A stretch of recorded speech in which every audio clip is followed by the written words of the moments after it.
بلکہ مولانا لوگ صرف تقریر کی حد تک مانتے ہیں اعلیٰ حضرت کو، اس کے بعد نہیں مانتے ہیں۔ اب تو تعجب ہوگا، آپ کہیے گا کہ ایسا کیسے ہے؟ ہم ہی لوگ تو منواتے ہیں اور ہم لوگ نہیں مانتے ہیں۔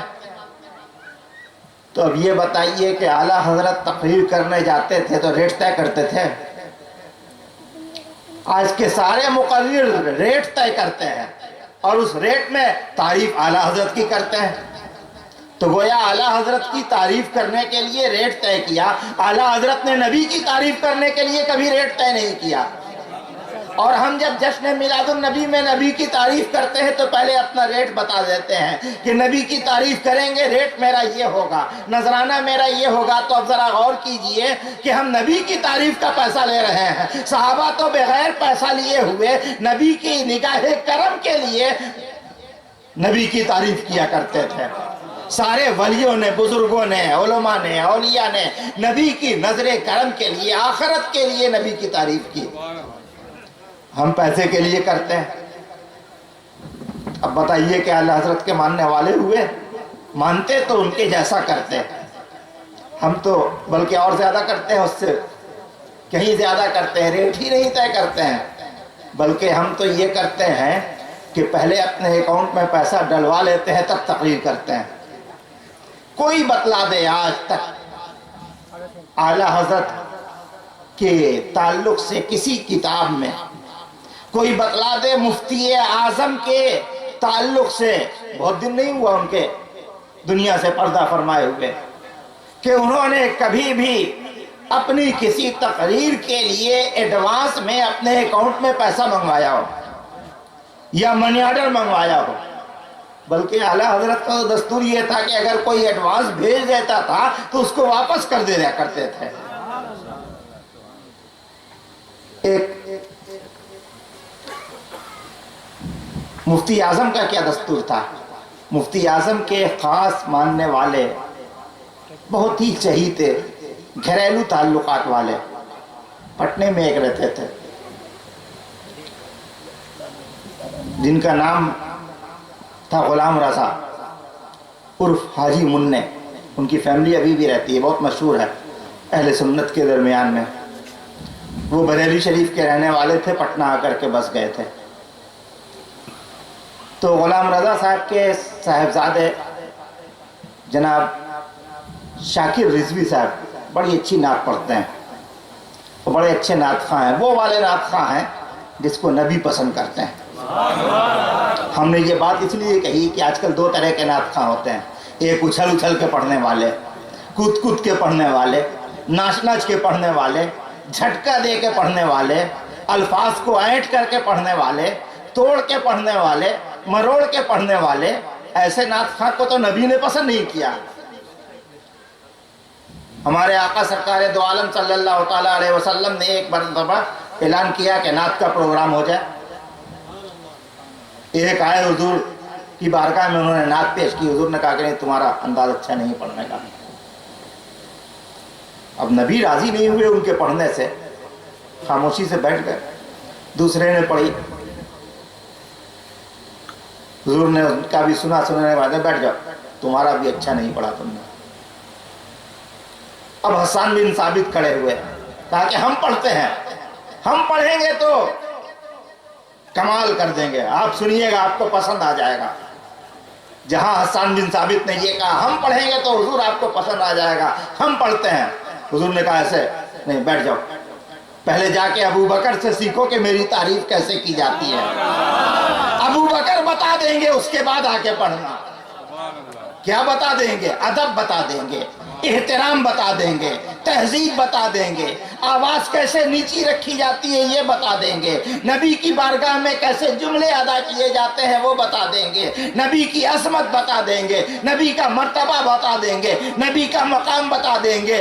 تو حضرت حسان بن ثابت کو حضرت ابوبکر صدیق کے پاس بھیجا گیا۔ حضرت ابوبکر صدیق نے جب بتا دیا، آ کر کے حسان بن ثابت نے جب پڑھا تو نبی نے کہا کہ یہ تو میرے دربار کا شاعر ہو گیا۔ نعرہ تکبیر، نعرہ رسالت۔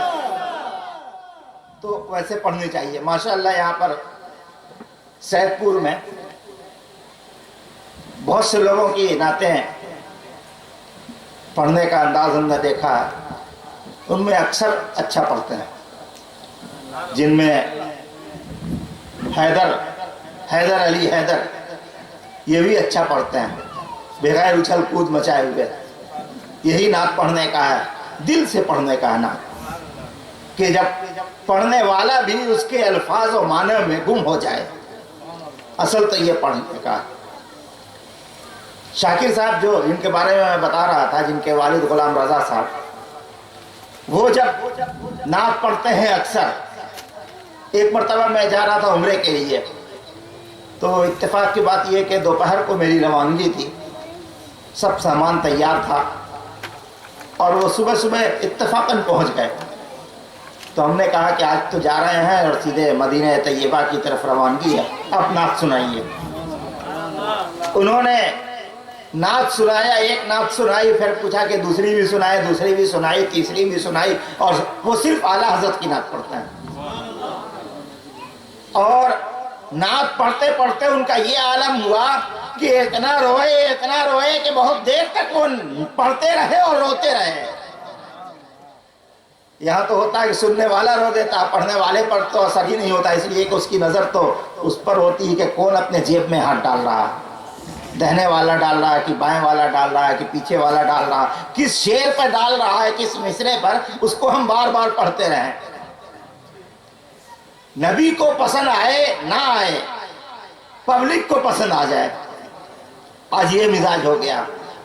اور جہاں پر یہ مزاج آ جائے گا تو نبی کا کرم ہم سے جو روٹھا ہوا ہے، نبی کی عنایت جو کم پڑ گئی ہے، نبی کی نگاہ رحمت جو پوری طرح سے نہیں ہو رہی ہے، اس کی وجہ یہی ہے کہ ہم نے نبی کو دل سے یاد نہیں کیا ہے، زبان سے یاد کرتے ہیں۔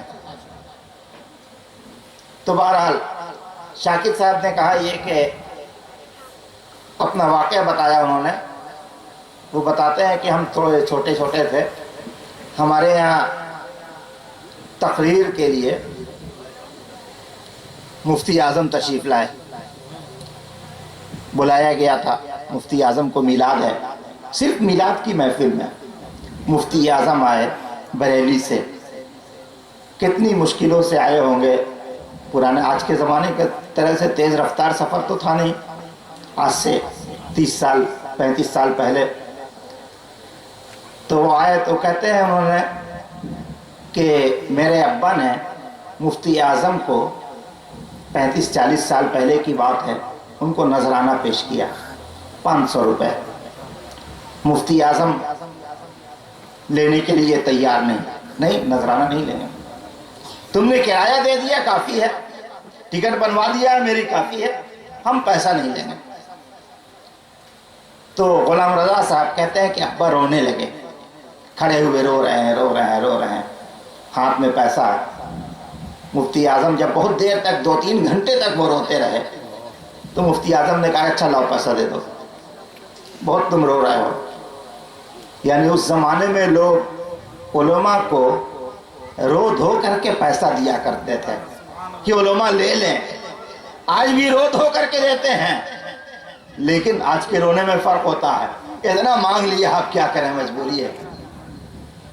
اس وقت دینے کے لیے روتے تھے، آج زیادہ مانگ رہے ہیں تو اس کے لیے روتے ہیں۔ تو مفتی اعظم نے لے لیا، اس کے بعد رات میں رہے ان کے یہاں، صبح میں دن بھر رہے، شام کی گاڑی تھی، اسٹیشن پہنچے سب لوگ۔ تو شاکر صاحب کہتے ہیں کہ ہم بھی گئے اسٹیشن، ساتھ میں چھوٹے سے تھے 5-7 سال کے۔ جب وہاں پہنچے ٹرین پر بیٹھ گئے تو مفتی اعظم نے جیب سے کچھ پیسے نکالے، کہا کہ غلام رضا تمہاری اہلیہ نے کھانا بڑا مزیدار بنایا تھا، تو میری طرف سے یہ 250 روپے اس کو انعام میں دے دینا۔ کھانا بڑا مزیدار تھا تو میری طرف سے یہ 250 روپے انعام میں دے دینا، اور یہ 250 روپے انہوں نے غلام رضا صاحب کے بچوں کو بلایا، 2 بھائی ساتھ میں گئے تھے، کہا کہ یہ تم دونوں بانٹ لینا، تم لوگوں کے لیے کچھ لے کر کے نہیں آئے، نہ مٹھائی لائے، نہ چاکلیٹ لائے، نہ ٹافی لائے، تو تم لوگ یہ پیسہ بانٹ لینا۔ یعنی لیا بھی تو دل رکھنے کے لیے، اور دل رکھنے کے لیے دے بھی دیا۔ تو پہلے ایسے تھے اور اب ہم ایسے ہیں۔ یہی وجہ ہے کہ وہ جب بولتے تھے تو دل میں اترتا تھا، آج ہم بولتے ہیں تو دل میں نہیں اترتا۔ خیر بہرحال بہت لمبی تقریر نہیں کرنی ہے، لوگ کہیں کہ تقریر کرنے کے بجائے ہم ہی لوگوں کو ڈانٹ رہے ہیں، مولانا صاحب لوگ یا تو اٹھ کے بھاگ جائیں گے یا پھر ہم کو بھگا دیں گے۔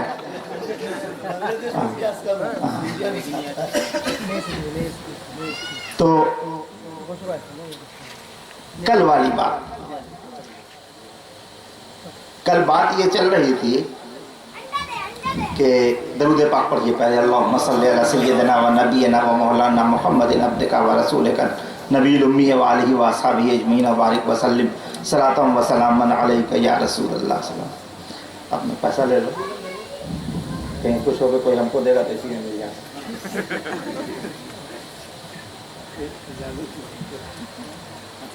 تو کل کی بات یہ ہے کہ لوگ یہ کہتے ہیں کہ ہم ایمان لے آئے، شریعت مل گئی، دین مل گیا، اسلام مل گیا، اب نبی کی کیا ضرورت ہے؟ تو میں نے یہ بتایا کہ نبی کی ضرورت تو یہاں بھی ہے اور نبی کی ضرورت وہاں بھی ہے۔ موت سے لے کر کے قبر، قبر سے لے کے حشر، حشر سے لے کے پل صراط، سب میں نبی کی ضرورت ہے۔ یہاں تک کہ جنت میں بھی جب داخلہ ہوگا، کل اس کی تفصیل بتائی گئی کہ جب داخلہ ہوگا تو جنت میں پہلے ہمارے نبی جائیں گے۔ کتنی بھیڑ ہوگی ذرا غور کیجئے، تصور کیجئے، لاکھوں، کروڑوں، اربوں انسان، سب جنتی، سب نورانی چہرے والے، اور ان کے آگے آگے چلنے والے جنت میں جا رہے ہیں اونٹنی پہ سوار ہمارے آقا سرور کائنات صلی اللہ تعالیٰ علیہ وسلم۔ گویا بقول شاعر کے کہ سلطان خوباں میر اودھ ہے، سلطان خوباں میر اودھ، گردش ہجوم عاشقاں، یعنی دنیا کا، کائنات کا، عالم کا، زمین کا، جنت کا، حشر کا، نچر کا بادشاہ جا رہا ہے، چاروں طرف اس کے عاشق چلتے جا رہے ہیں۔ جنت میں پہنچ گئے، بھائی اب جنت تو مل گئی، اب کیا ضرورت ہے کسی کی؟ ہم کو ہماری جنت مل گئی، ہر ایک کو اس کی جنت مل گئی۔ جنت کی کوالٹی یہاں پر ہم کو بتانا مشکل ہے، اس لیے کہ بہت لمبا وقت ہو جائے گا۔ کیسی ہوگی جنت، کتنی بڑی ہے، کیسی ہے؟ بہرحال جنت میں پہنچ گئے اور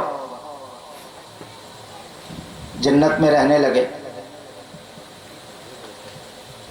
دستور یہ ہے، انسانی فطرت ہے کہ ایک طرح کی چیز انسان کو اگر ہمیشہ ملے اس سے اکتا جاتا ہے۔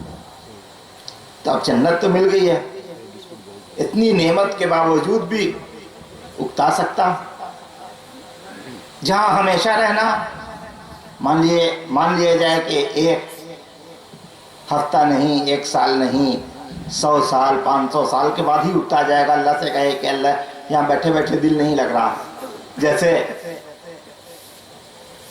ایک گروپ ہوگا جنت میں، حدیث میں آیا، وہ کہے گا کہ اللہ یہاں دل نہیں لگ رہا، ہم لوگ کھیتی کرنے کی عادت ہے نا، تو ہم لوگ کھیتی کرنا چاہتے ہیں، ہم لوگوں کو زمین الاٹ کی جائے، کھیتی کریں گے۔ اللہ نے کہا یہاں کھیتی کر کے کرو گے کیا؟ یہاں نہیں ہے اللہ، کھیتی کریں گے۔ ٹھیک ہے، دے دی گئی زمین، کھیت دے دیا گیا۔ کہ اللہ کھیتی کے لیے بیج بھی مل گیا۔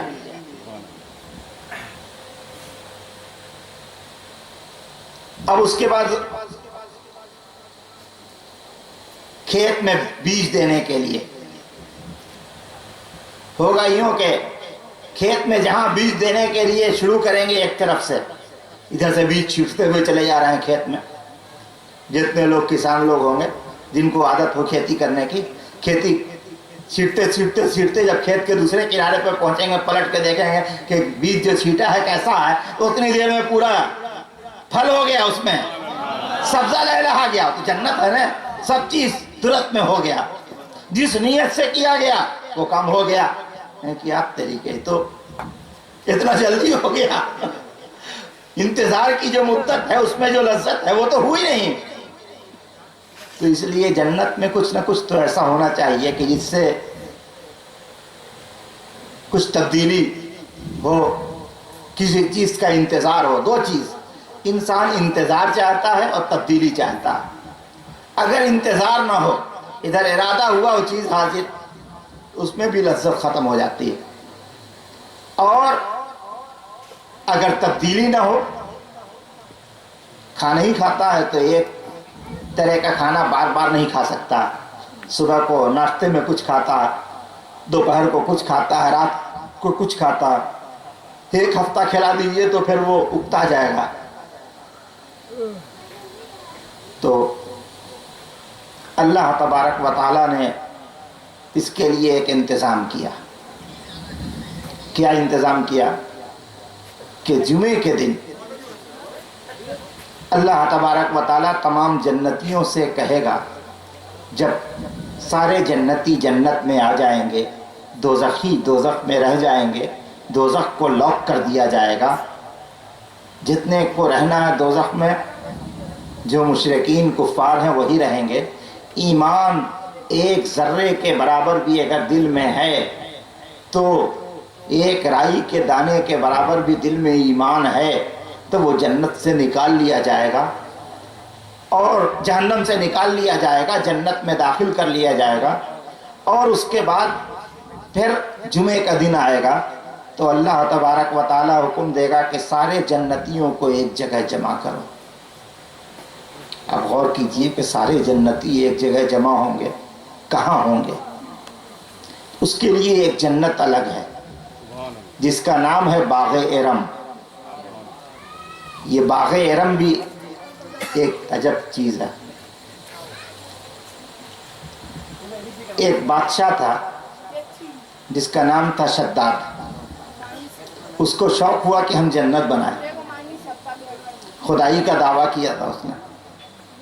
تو کہا گیا کہ خدا کے پاس تو جنت ہے, تمہارے پاس کیا؟ تو اس نے جنت بنوایا. بڑی کیا بنوایا ہوگا تو اللہ جانتا ہے. بہت بڑا باغیچہ بنایا, جنت کا ایک باغ بنایا دنیا میں, زمین پر بہت آراستہ کیا. لیکن جب وہ فائنل ہو گیا اور وہ اس کو دیکھنے کے لیے پہنچا, اس کے مین گیٹ پر پہنچا ہی تھا کہ اس کی روح نکل گئی, اس کی موت آ گئی. وہ تفصیلی واقعہ کہ کیسے مرا, کیا ہوا. تو اللہ تبارک و تعالیٰ نے اس جنت کو آسمان پہ اٹھا لیا اور پھر اللہ نے اپنی قدرت کاملہ سے اس کو بہت وسیع کر دیا. اسی جنت کا نام روایتوں میں آتا ہے کہ باغ ارم ہے. قرآن میں بھی ارم کا تذکرہ ہے. تو اللہ تبارک و تعالیٰ سب کو ارم میں جمع کرے گا, سارے جنتیوں کو ایک جگہ. ایسے نہیں جمع ہوں گے جیسے آپ لوگ یہاں جمع ایک ایک کرسی پہ نہیں, بلکہ ہر جنتی کے لیے ایک ایک بڑا سا اسٹیج بنے گا. کتنا شاندار ہوگا وہ اسٹیج, کتنا بڑا تخت ہوگا وہ, ہر جنتی کے لیے الگ الگ شاندار اونچا سا. جو سب سے ادنا درجے کا, سب سے معمولی جنتی ہوگا, کسی طرح سے گھسٹ پسٹ کر کے پہنچ گیا جنت میں, تو اس کے لیے جو اسٹیج ہوگا تو کہتے ہیں کہ وہ مشک کا تودا ہوگا, مشک کا تودا, اور اس کے اوپر زعفران کی گھاس لگائی جائے گی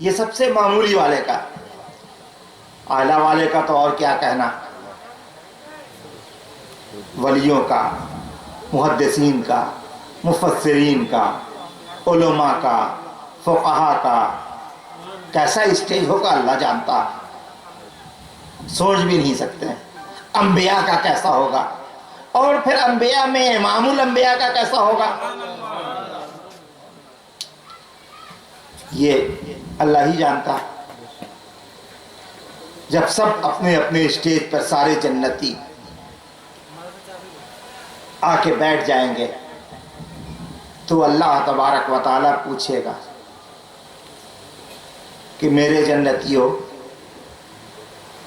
میری جنت پسند آئی, میری جنت اچھی لگی جو ہم نے تم کو دیا ہے؟ تو سارے جنتی کہیں گے کہ ہاں اے رب العالمین بڑی اچھی ہے جنت.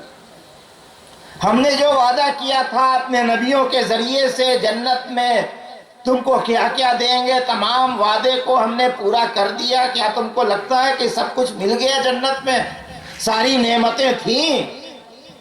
تو لوگ کہیں گے اے رب العالمین ساری نعمتیں مل گئی, تو نے جو وعدہ کیا وہ وعدہ پورا کیا, سب کچھ مل گیا. تو اچھی لگی جنت؟ ہاں اچھی لگی. کچھ چھوٹا تو نہیں ہے؟ بتاؤ, اگر کچھ کمی ہو تو بتا دو. جنت میں کوئی کمی ہے تو بتا دو. ہم لوگوں کے لیے کتنا ہی اچھا محل دنیا میں بن جائے, لیکن ہر آدمی کو اپنے اپنے پسند کے مطابق کوئی کمی لگتی ہے. لیکن وہاں جنت ایسی ہوگی کہ کوئی کمی کسی کو لگے گی نہیں, نعمتیں بے شمار ہوں گی. تو اللہ تبارک و تعالیٰ کہے گا کہ پوچھے گا کہ کوئی کمی نہیں, کوئی کمی نہیں. تو لوگ کہیں گے کہ اچھا ایک چیز اور باقی ہے.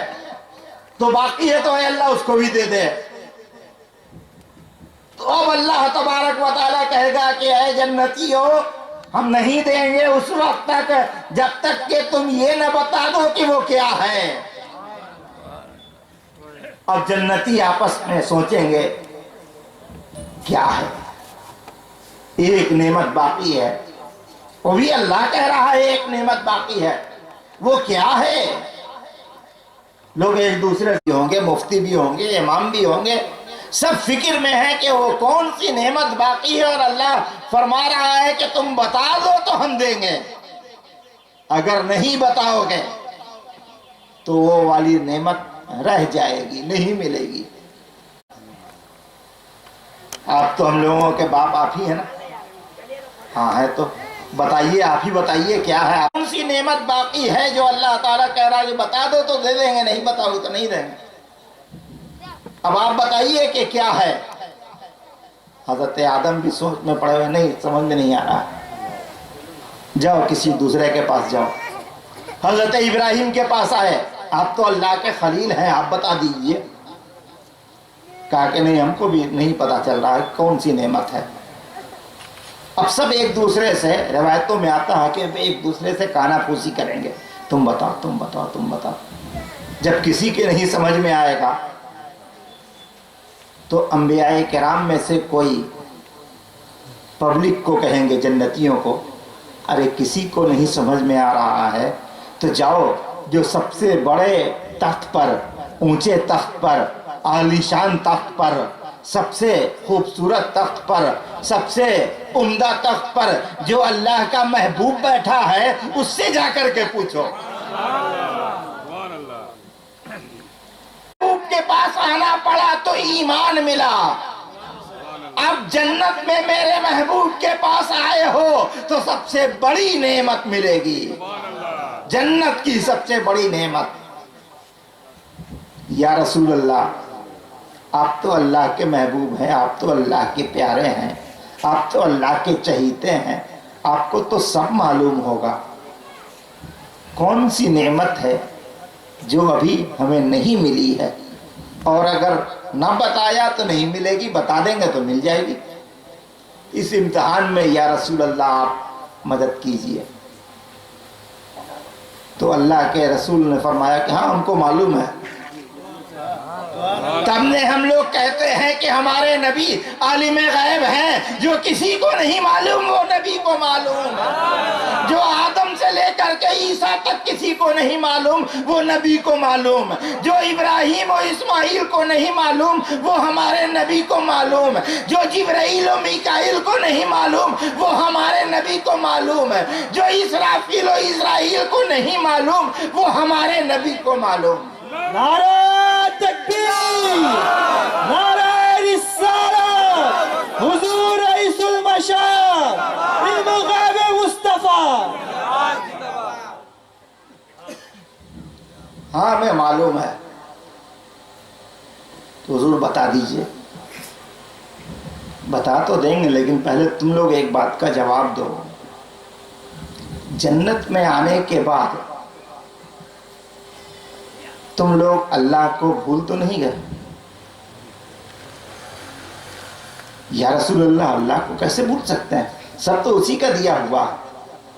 نہیں تم لوگوں کی عادت ہے نا، جب نعمت ملتی ہے تو خدا کو بھول جاتے ہیں. یہاں بھی وہی ہوتا ہے نا، جب نعمت ملتی ہے تو خدا کو بھول جاتے ہیں. تو یہاں بھی تو تمہارے ساتھ یہی ہوا ہے کہ جب تم جنت کی نعمت میں کھو گئے اور اللہ کو بھول گئے. کہیں گے جنتی ہے اللہ کے محبوب، ہم لوگ تو اللہ کو یاد رکھتے ہیں، کیسے بھول سکتے ہیں؟ سب تو اللہ کا ہے، اسی کا کرم، اسی کی جنت، اسی کی نعمت. تو ہمارے آقا فرمائیں گے تو پھر تمہیں یہ کیوں نہیں یاد رہا کہ سب کچھ ملا ہے لیکن دیدار الہی نہیں ملا ہے؟ نعرہ تکبیر، نعرہ رسالت، حضور رئیس المشاہد. اب سب آئیں گے لوٹ کے جلدی جلدی اپنے اسٹیج پر. اللہ پوچھے گا کہ ہاں بتاؤ. آواز آئے گی بتاؤ. تو سب جنتی بیک زبان کہیں گے اے اللہ تیرا دیدار، اے اللہ تیرا دیدار. تو رب العالمین کہے گا کہ آج بھی میرا مصطفیٰ کام آیا، آج بھی میرا حبیب کام آیا. اگر میرا مصطفیٰ نہ بتاتا تو تمہیں یہ نعمت نہ ملتی. چلو آؤ تمہیں اپنا دیدار کراتے ہیں. اور اللہ تبارک و تعالیٰ اپنا دیدار کروائے گا. جب خدا کو دیکھیں گے جنتی سجدے میں گر پڑیں گے. جنت میں کوئی عبادت نہیں ہوگی، لیکن یہاں تو خدا کو دیکھ رہے ہیں جس کے لیے بن دیکھے سجدہ کیا، سولی پہ چڑھ کے سجدہ کیا، تلوار کے سائے میں سجدہ کیا، کربلا کے میدان میں سجدہ کیا ہے، احد کے میدان میں سجدہ کیا ہے، بدر کے ریگزاروں پہ سجدہ کیا ہے، مدینے کی گلیوں میں سجدہ کیا ہے، طیبہ کے بازاروں میں سجدہ کیا ہے، مکے کے پہاڑیوں پہ سجدہ کیا ہے. جس کے لیے طور پہ سجدہ کیا گیا، جس کے لیے سور میں سجدہ کیا گیا، جس کے لیے ہیرا میں سجدہ کیا گیا، آج وہ سامنے ہے تو کیوں نہیں سجدہ کریں گے؟ سجدے میں گر پڑیں گے. سبحان اللہ. اور خدا کی حمد و ثنا کریں گے. کتنی دیر تک سجدے میں رہیں گے اللہ بہتر جانتا ہے. جمعے کا دن ہوگا، ٹائم بھی جمعے ہی کا ہوگا جس وقت یہاں ہم لوگ جمعے کی نماز پڑھتے ہیں، اسی لیے تو بڑی اہمیت ہے جمعے کی. اس کے بعد اللہ تبارک و تعالیٰ کہے گا کہ اب تم لوگ سر اٹھا لو. فرشتے پکار کے کہیں گے اب سر اٹھا لو، دیدار الہی کا ٹائم وقت ختم ہو گیا. وہ سر اٹھائیں گے، دیدار الہی کا ٹائم ختم ہو چکا ہوگا.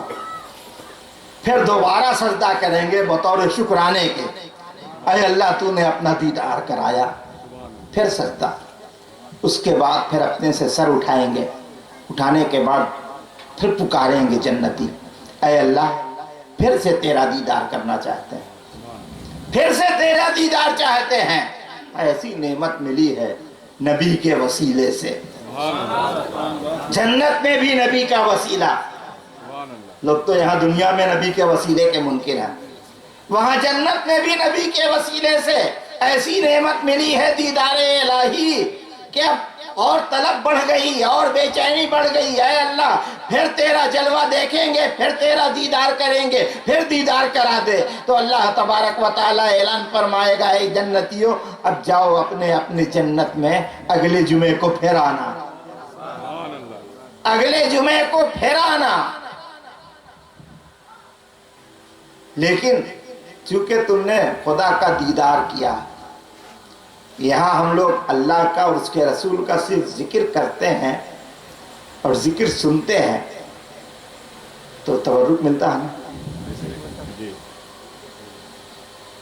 اور جس تبرک کو بہت سے لوگ کہتے ہیں، سمجھتے ہیں کہ یہ سب کیا بنا رکھا سنیوں نے، تو یہ تبرک کا رواج جو ہے ہر جگہ ہے۔ جب نبی کو اللہ تبارک و تعالیٰ نے پیدا کرنا اور دنیا میں بھیجنے کا ارادہ فرمایا اور اس کے لیے انسانوں کی پیدائش ہوئی تو سب کو تبرک ملا۔ حضرت آدم کو آدمیت ملی، حضرت نوح کو نجیت ملی، حضرت ابراہیم کو خلت ملی، حضرت اسماعیل کو ذبیحیت ملی، حضرت عیسیٰ کو دم ملا، حضرت موسیٰ کو تکلم ملا، حضرت یوسف کو حسن ملا، سب نبی کے تبرک میں سے۔ تو جنت میں بھی تبرک ملے گا، وہاں تو اللہ ہی کا دیدار کیا ہے، اب تبرک کے تو حقدار ہو گئے ہیں۔ تو اعلان ہوگا، یہاں سے نکلو گے تو باہر میں ایک مارکیٹ ہے، سپر بازار۔ یہاں کا سپر بازار کون سا بہت بڑا؟ ہاں، سید پور پلازا، وہ سب کتنے پلازا اس میں چلے جائیں گے، بہت بڑا مارکیٹ ہوگا۔ اب ظاہر ہے کہ لاکھوں کروڑوں جنتیوں کے لیے وہ مارکیٹ بنا۔ جاؤ اس مارکیٹ میں، جو تم کو پسند آئے وہ لے لو اپنی جنت میں ڈیکوریشن کے لیے۔ ایک تو جنت ایسے ہی ڈیکوریٹڈ ہے، اس پر اللہ تبارک و تعالی مارکیٹ میں بھیجے گا کہ جاؤ وہاں سے جو چیز چاہے لے لو، بغیر پیسے کے۔ ہم لوگ کو تو بہت پیسہ دینا پڑتا ہے سپر مارکیٹ میں جا کر کے، بلکہ اور جو چیز لینے کی خواہش نہیں ہوتی ہے تو وہاں جا کر کے اور خواہش ہو جاتی ہے، جیب کٹ جاتی ہے، وہاں پورا پیسہ جو ہے اکاؤنٹ خالی، کریڈٹ کارڈ کو استعمال کرنا پڑ جاتا ہے۔ لیکن وہاں کے سپر مارکیٹ میں جو اللہ تبارک و تعالیٰ نے جنت میں بنا رکھا ہے، جمعے کا جمعہ کھلے گا اور اللہ کا اعلان ہوگا، خدا کا دیدار کیا ہے، اس خوشی میں جاؤ، جو جی چاہے لے لو۔ تو لوگ جائیں گے اور وہاں جانے کے بعد اپنی جنت میں سجاوٹ کے لیے جو چاہیں گے لیں گے، اور اس کو لینے کے بعد کہہ دیں گے یہ میری جنت میں جائے گا۔ تو لے کے آنا نہیں پڑے گا، لے کے آنا نہیں پڑے گا، واپس اپنی جنت میں پہنچنے سے پہلے وہ چیز آپ کی جنت میں سجی سجائی مل جائے گی جو مارکیٹ سے لیں گے۔ اب اپنی جنت میں پہنچ گئے، پھر لوگ ایک ہفتے تک ایک دوسرے سے ملتے رہیں گے، تو ملنے کے بعد جانتے ہیں بات کیا کریں گے؟ دنیا کی بات نہیں کریں گے، وہی دیدار الہی کی بات ہوگی۔ یہاں جیسے کوئی شخص مدینہ گھوم کر کے آتا ہے، مکہ گھوم کر کے آتا ہے، حج کر کے آتا ہے، دو حاجی جب ملتے ہیں تو بتاتے ہیں ہم گئے تھے تو ایسے دیکھا تھا، ہم گئے تھے تو یہ دیکھا تھا، ہم گئے تھے تو وہ دیکھا تھا۔ تو جب دنیا کی بنائی ہوئی یہ چیزیں جب مخلوق کے دیکھنے کی اتنی تڑپ رہتی ہے، جو اللہ نے بنایا ہے یہ دنیا، اور جو شہر، اس شہر کو دیکھنے پر ہم ایک دوسرے سے مل کر کے وہاں کی خوبیوں کو ایک دوسرے سے شیئر کرتے ہیں، تو جب بنانے والے کو دیکھنے کے بعد لوگ کتنا بولیں گے، ہم نے خدا کو دیکھا تو کیسا دیکھا، ہم نے ایسا دیکھا، ہم نے ایسا دیکھا، ہم تو گم ہو گئے، ہم تو سجدے میں چلے گئے۔ سب ایک دوسرے سے ہفتے بھر تک یہی تذکرہ کرتے رہیں گے۔ پھر جب دوسرے ہفتہ آئے گا، جمعے کے دن سب ٹائم سے پہلے پہنچیں گے۔ آج کی طرح سے نہیں کہ خطبہ جب ہو جائے گا تب پہنچیں گے، جمعے میں آدھا خطبہ ہو گیا تب پہنچیں گے، نہیں، پہلے پہنچ جائیں گے، اس لیے کہ وہاں دیدار الہی کی تڑپ رہے گی، وہاں دیدار الہی کی تڑپ رہے گی، پھر اللہ کا دیدار کریں گے۔ اب جو کریں گے کچھ اور دیکھیں گے۔ آپ سوچیں گے کہ اللہ تو ایک ہی ہے، کچھ اور کیسے دیکھیں گے؟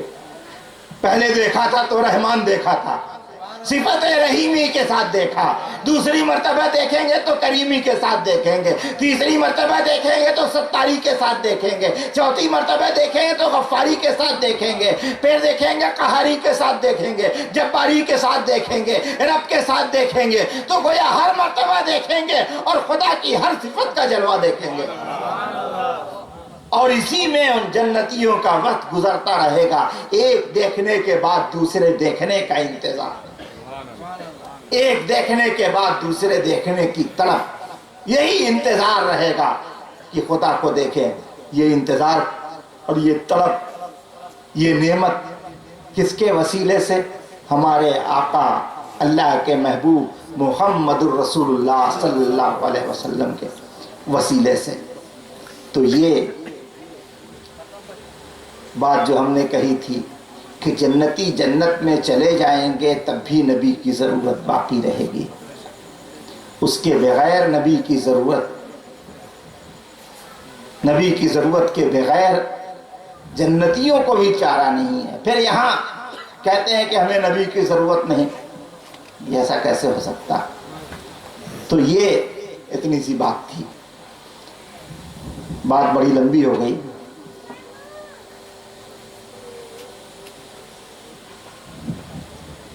اب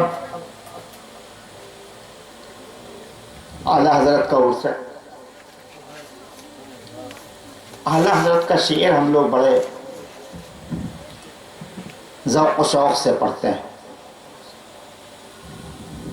بڑے ذوق و شوق سے سنتے ہیں، بلکہ اعلیٰ حضرت کے شعر کا معاملہ یہ ہے کہ اگر شاعر نے کہہ دیا کہ ہم کلام اعلیٰ حضرت سنا رہے ہیں، سمجھ میں آئے چاہے نہ آئے سبحان اللہ کہتے رہتے ہیں۔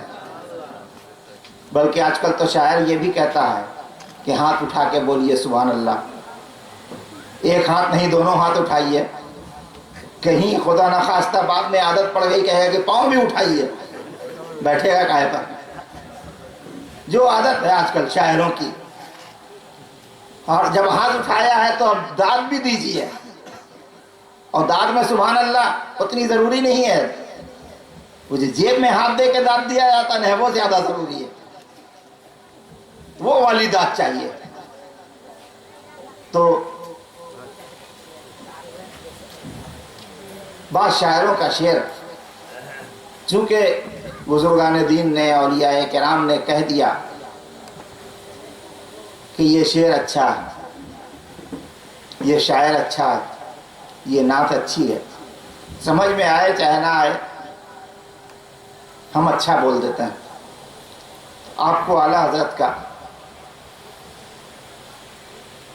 ایک شعر جس کو ہم لوگ سلام میں پڑھتے ہیں نا، مصطفیٰ جان رحمت پہ لاکھوں سلام، تو اس میں کا جو آخری شعر ہے، یہ اور بات ہے کہ آج کل ایک دستور ہو گیا ہے سلام پڑھنے میں کہ آخری شعر کو لوگ گول کر دیتے ہیں، بیچ میں اپنی طرف سے کچھ اس میں اور جوڑ دیتے ہیں، سارے اشعار کا جو مزہ ہے جانکاروں کو وہ خراب ہو جاتا ہے جوڑنے سے۔ تو آخری شعر ہے سلام کا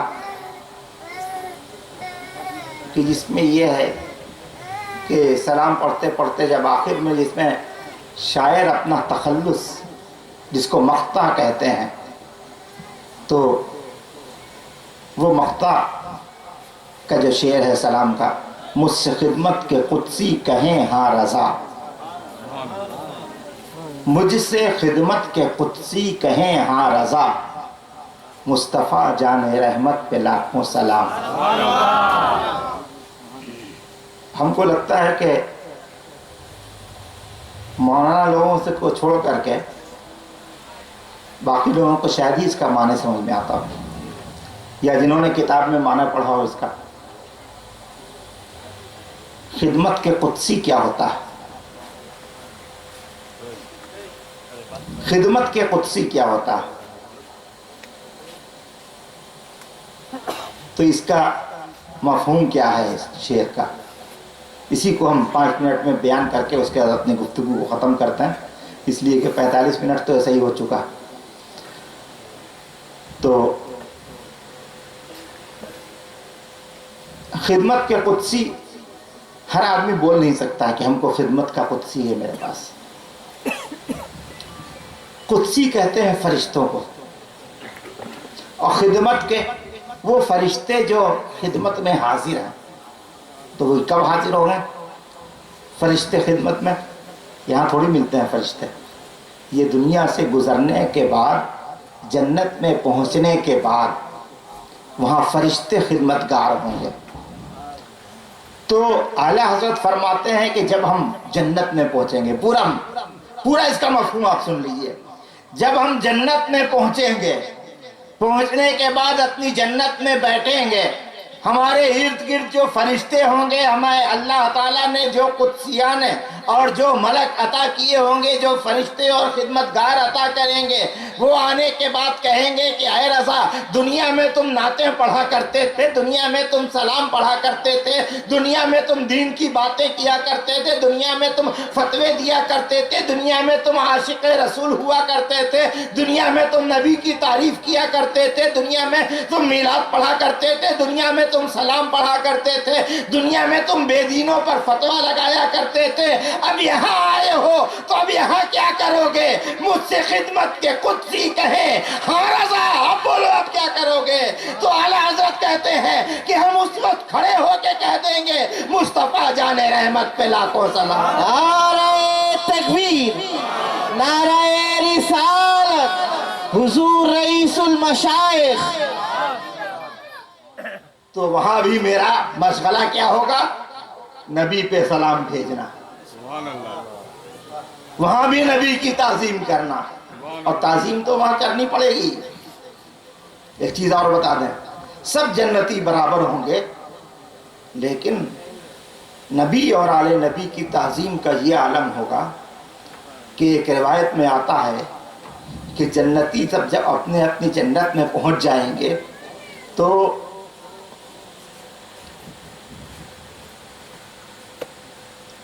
حضرت خاتون جنت فاطمہ زہرا رضی اللہ تعالی عنہا اللہ تبارک و تعالی سے کی بارگاہ میں عرض کریں گی کہ اے رب العالمین، ہم اپنے ابا سے ملنا چاہتے ہیں، نبی سے ملنا چاہتے ہیں. تو جب خاتون جنت ملنے کے لیے اجازت ملے گی، اپنی جنت سے نکلنے والی ہوں گی، تو فرشتے اعلان کریں گے کہ سارے جنتی اپنی اپنی نظر نیچی کر لیں، اس لیے کہ محبوب خدا کی بیٹی فاطمہ اپنی جنت سے نکل کر کے اپنے نبی کی، اپنے ابا کی جنت میں جا رہی ہے، کہ سب کی نظر نیچے رہے، کوئی نظر اٹھانے نہ پائے، اس لیے کہ خاتون جنت جا رہی ہے. یہ مرتبہ ہوگا خاتون جنت کا. کیوں نہیں مرتبہ ہو؟ ابھی تھوڑی دیر پہلے جنت کی بات ہوئی تھی نا، تو آپ کو بتا دیں، ابھی ہم سے پہلے مقرر ابھی بیان کر رہے تھے کہ کچھ لوگ یزید کو بڑا اچھا بولتے ہیں. پتہ نہیں کیسے ان سے اتنی محبت یزید سے، پتہ نہیں جنت میں نہیں جانا چاہتے ہوں گے. اب ہو سکتا ہے لوگوں کو برا لگے، جنت میں نہیں جانا چاہتا ہے وہ جو یزید کو اچھا بولے. کیوں؟ اس لیے کہ نبی نے جنت کا سردار حسنین کریمین کو بنایا ہے. تو جو سردار کو اچھا نہ بولے گا وہ جنت میں کیسے جائے گا؟ ارے کسی جگہ جانے کے لیے وہاں کے ہیڈ کو اچھا بولنا پڑے گا. ہیڈ سے عداوت رکھ کر کے اندر داخلہ نہیں مل سکتا. اسکول میں جاتے ہیں، کوئی پرنسپل کو گالی بکے تو لڑکے کو نکال دیا جاتا، ٹیچر کو بکے گا تو معاف کر دیا بھی جاتا، ٹیچر سے معافی چلو مانگ لو. لیکن پرنسپل کا اگر دشمن بن جائے تو اسکول ہی سے نکال دیا جاتا ہے. کیوں؟ اس لیے کہ پرنسپل تو ہیڈ ہے نا. تو اللہ کے نبی نے کہا کہ جنت کے جوانوں کے سردار حسن و حسین ہیں، اور جنت کی عورتوں کی سردار میری بیٹی فاطمہ. جنت کے بوڑھوں کے سردار حضرت علی ہیں. بوڑھے کا مطلب وہاں کوئی بوڑھا ہوگا نہیں، لیکن جو یہاں سے بوڑھا ہو کر کے جنتی ہوا، یہاں سے جوان ہو کر کے جنتی ہوا، اس کے اعتبار سے کہا گیا. تو گویا یہ 4 سردار ہیں. اور اب ایک سوال یہ پیدا ہوتا کہ جب یہ 4 سردار ہیں تو پھر نبی کہتے ہیں کہ پوری جنت کے سردار ہم ہیں. تو اللہ تبارک و تعالیٰ نے نبی کو جنت کا مالک بنایا ہے، اور مالک کا قاعدہ ہوتا ہے کہ ہم کسی کو مینیجر بنا دیں۔ ارے کسی جگہ کا مالک کوئی ہے، وہی نے دوسرے کو مینیجر بنائے گا، مالک کبھی مینیجر بنتا ہے؟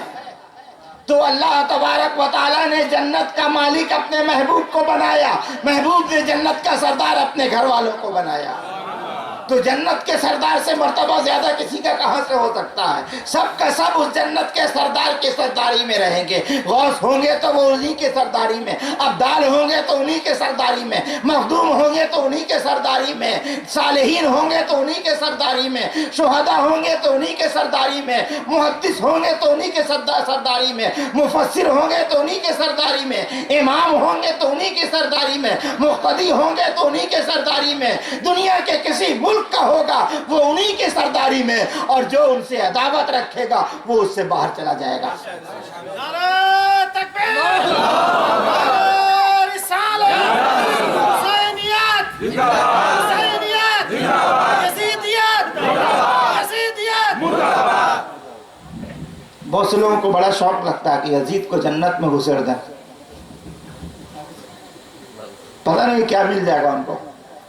یہ فتویٰ دیتے ہیں کہ نہیں جنتی تھا، جنتی تھا، جنتی تھا۔ تمہارے 1000 مرتبہ فتویٰ دینے سے بھی وہ جنتی نہیں بن سکتا، اس لیے کہ اس نے سردار کے اوپر انگلی اٹھائی ہے، اس سردار کے اوپر کہ جس سردار کے متعلق نبی نے یہ کہا کہ حسین مجھ سے ہے، میں حسین سے ہوں، یعنی حسین پہ انگلی اٹھانا، نبی پہ انگلی اٹھانا، اور جس نے نبی پہ انگلی اٹھا دی کہیں کا نہیں رہا۔ تو بہرحال بات یہ ہے کہ جنت میں جانا ہے تو نبی اور آل نبی کا دامن پکڑے رہنا پڑے گا، اور اسی کو بتایا ہے اعلیٰ حضرت نے بھی۔ تب نے اعلیٰ حضرت نے یہ شعر پڑھا، تیری نسل پاک میں ہے بچہ بچہ نور کا، تو ہے عین نور تیرا سب گھرانہ نور کا۔ بہت سے لوگ کہتے ہیں کہ ایسا کیسے ہو جائے گا؟ بہت سے لوگ تو نبی ہی کو نور ماننے کے لیے تیار نہیں۔ کچھ لوگ ایسے ہیں کہ جو نبی کو تو نور مانتے ہیں، ان کے گھر والوں کو نہیں مانتے ہیں۔ تو ایک بات اچھی بتائیں کہ آم کے پیڑ میں آم نہیں پھلتا ہے کہ امرود پھلے گا؟ آم کے پیڑ میں املی تو پھلے گا نہیں۔ اگر وہ آم میٹھے آم کا قلم ہے تو اس میں جتنا آم پھلے گا وہ میٹھا ہوگا۔ تو ہمارے نبی نور ہیں، اور اس نور کے درخت سے جتنی نسل نکلے گی قیامت تک سب نور ہوگی۔ ارے آم کچا بھی ہو تو اس کو آم کہتے ہیں، پکا ہو تو اس کو بھی آم کہتے ہیں، چھوٹا ہو تو اس کو بھی آم کہتے ہیں، بڑا ہو تو اس کو بھی آم کہتے ہیں، یہاں تک کہ ٹھریا کر کے ٹھنڈک لگ کر کے پانی پڑ کے وہ ٹائم سے پہلے گر کر کے سکڑ جائے اس کو بھی لوگ آم ہی کہتے ہیں۔ تو اس کی ہر کوالٹی کو یہی کہتے ہیں کہ یہ آم کا ہے، کوئی یہ نہیں کہتا ہے کہ یہ املی سے نکلا ہے۔ تو جب ہر کوالٹی کو آم کے ہر کوالٹی کو آم کہتے ہیں تو نور کی ہر کوالٹی نور رہے گی۔ اسی کو اعلیٰ حضرت فرماتے ہیں کہ تیری نسل پاک میں ہے بچہ بچہ نور کا، تو ہے عین نور تیرا سب گھرانہ نور کا۔ اور نبی کا نور کیسا ہے؟ یہ تھوڑا سا لمبا ہو جائے گا، اس کو پھر کل والے میں انشاءاللہ۔ ابھی اس لیے کہ پھر کل آئیے گا، ہنسا کے رکھنا ہے اتنا سا باقی بچا کر کے، تاکہ ایسا نہیں کہ آپ سمجھیے کہ سب آج ہو گیا اب کل نہیں آویں۔ کل تو نیا ٹاپک رہے گا، ٹاپک تو نیا ہوگا لیکن یہ والا بھی رہے گا کل، کہ نبی نور ہیں تو وہ نور کیسا ہے، کتنا ہے، کتنا بڑا نور ہے، کیا کیفیت ہے اس نور کی۔ اللہ تبارک و تعالی ہمارے عقیدے کو، ہمارے ایمان کو پختگی عطا فرمائے۔ وآخر دعوانا الحمدللہ رب العالمین۔ اب کھڑے ہو کے صلاۃ و سلام کا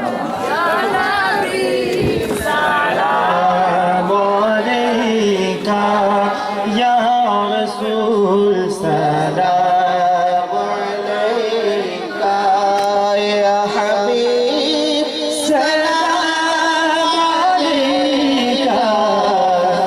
بتاؤ قرآن میں جتنا کچھ ہے مل گیا؟ مل گیا۔ توریت میں جتنا کچھ ہے وہ ملا، انجیل میں جتنا کچھ تھا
ان کی آمد ہو اور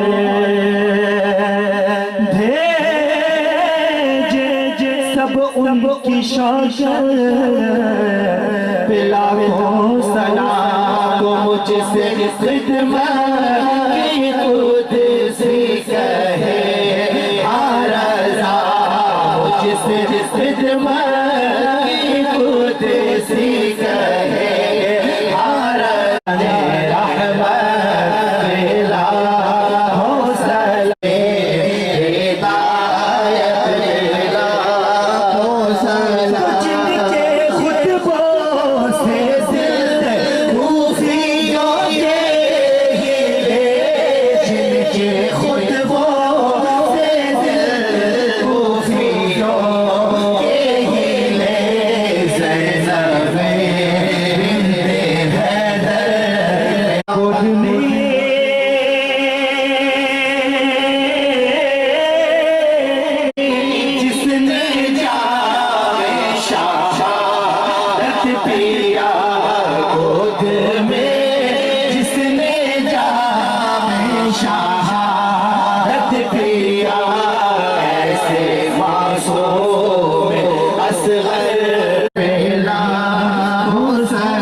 اے اللہ تیرے محبوب کے بارے میں ان کی عظمتوں کے بارے میں بیان کیا گیا اسے قبول فرما لے۔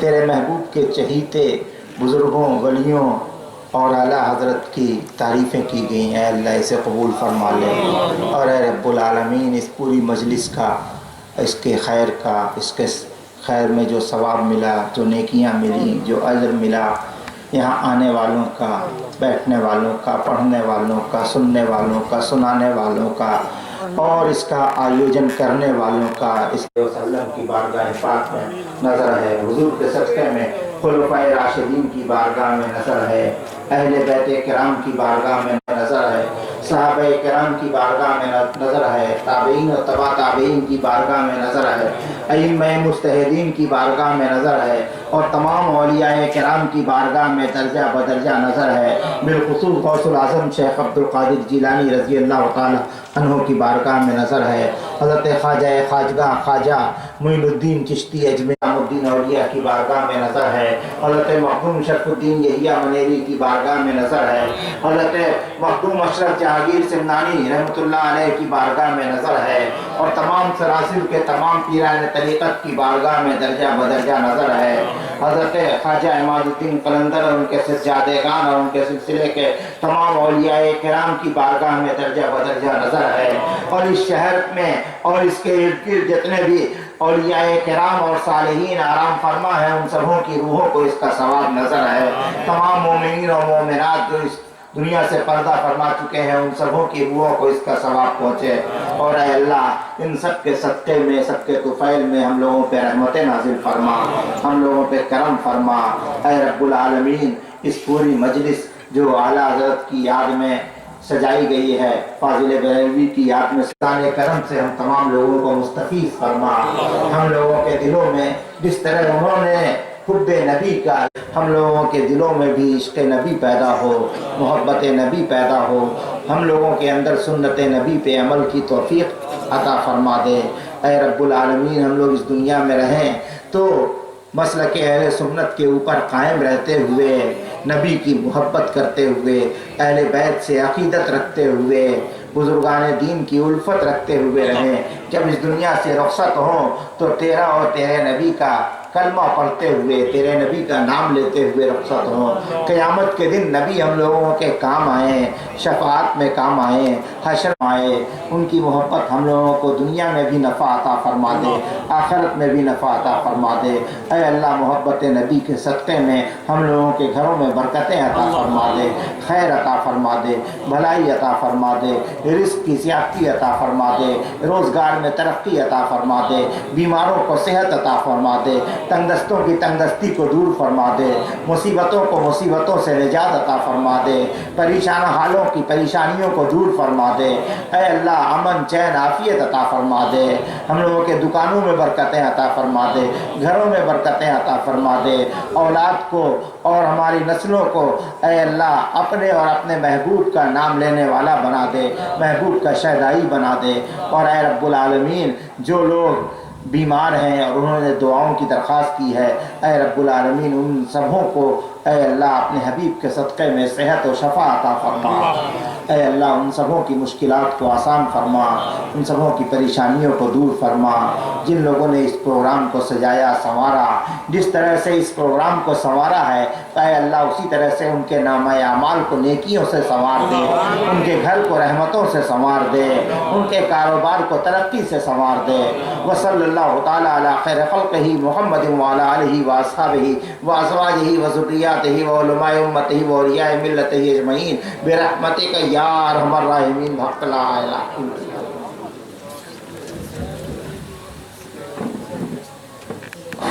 ہلو